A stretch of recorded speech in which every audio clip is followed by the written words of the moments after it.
কুল্লু নাফসিন যায়িকাতুল মাউত, সমস্ত আত্মা, সমস্ত প্রাণ আল্লাহ তাআলা বলেন মৃত্যুর স্বাদ গ্রহণ করুন, মৃত্যুর স্বাদ গ্রহণ। কুল ইন্নাল মাউতাল্লাযী তাফিরুনা মিনহু ফাইন্নাহু মুলাকীকুম, আল্লাহ তাআলা বলেন হে নবী আপনি বলে দেন ও দুনিয়াবাসী, মৃত্যু থেকে তোমরা যেখানেই পলায়ন করো না কেন, মৃত্যু তোমাদের সাথে সেখানে গিয়েই নিজেই মোলাকাত করবে, সাক্ষাৎ করবে। তুমি ডাকতে হবে না, মৃত্যু নিজেই আসবে, মৃত্যু নিজেই আসবে।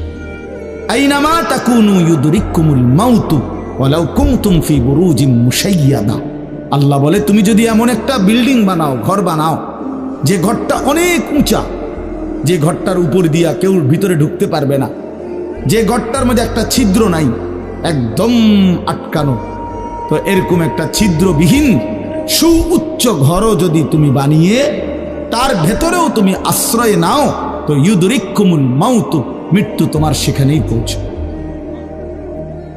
তোমার সেখানেই পৌঁছবে।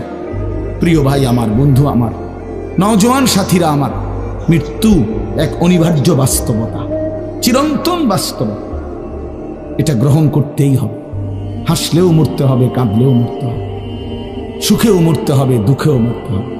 রাজপ্রাসাদ আর অট্টালিকার মানুষটাও মরে যাবে, জীর্ণ কুটিরে যে লোক থাকে, হ্যাঁ, সেই লোকটাকেও মরতে হবে। জীবনে কোনোদিন দুঃখ দেখে নাই যে সেও মরে যাবে, জীবনে কোনোদিন সুখ দেখে নাই যে সেও মরে যাবে, সব মরে যাবে। এটাই সত্য, এটাই বাস্তবতা। অতএব মৃত্যু এক অনিবার্য বাস্তবতা, এটা গ্রহণ করতেই হবে। এটা যদি আমরা মনে রাখি আমাদের জীবন অনেক সুন্দর হইত, অনেক সুন্দর হইত। রাসূলুল্লাহ সাল্লাল্লাহু আলাইহি ওয়াসাল্লাম বলছেন আকসিরু যিকরা হাদিমিল লাযযাত ইয়ানি আল মাউত, আল্লাহর নবী বলেন আমার উম্মত তোমরা বেশি বেশি ওই জিনিসটা স্মরণ করো যে জিনিস তোমাদের সমস্ত স্বাদ, আনন্দ, আহ্লাদ চিরতরে মিটাই দিবে, তোমারে চিরস্তব্ধ করে দিবে।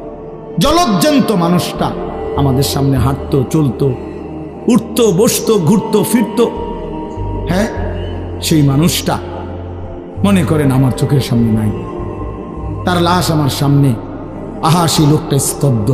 পৃথিবীর কত মানুষ কত আওয়াজ করতেছে, কত শোরগোল করতেছে, কিন্তু এই লোকটা হাতও নাড়ে না, পাও নাড়ে না, চোখও মেলে না, আর কিছুই করে না।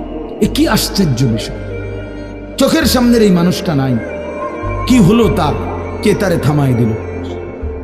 কে তারে স্তব্ধ করে? এ তো আমার মতো ঘুরতো, ফিরতো, হাঁটতো।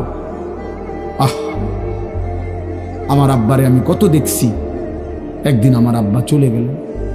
আমার দাদারে আমি কত দেখছি, আমার দাদা একদিন চলে গেল। আমার জ্যাঠারে আমি দেখে আসছি, দোয়া করে আসছি, ফু দিয়ে আসছি।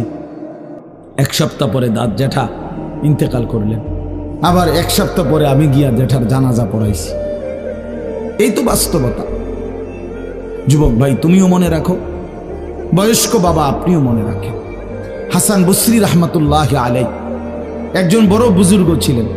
উনি বলতেন, তিনি যখন কোনো যুবককে দেখতেন আর বয়স্ক দেখতেন, তো তিনি যুবকদেরকে বলতেন ইয়া মা'শারাশ শাবাব ইন্না যারআ কাদ তুদরিকুহুল আহাতু ক্বাবলা আন ইয়াবলুগা।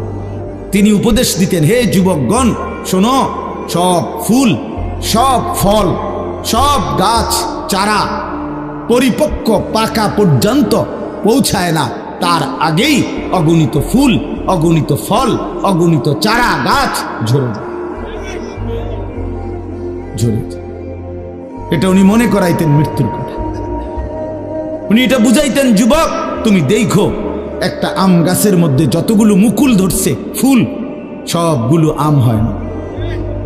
যতগুলো আম ধরছিল ছোট ছোট, সবগুলো বড় পাকা পর্যন্ত যায় না, তার আগেই ঝরে যায়।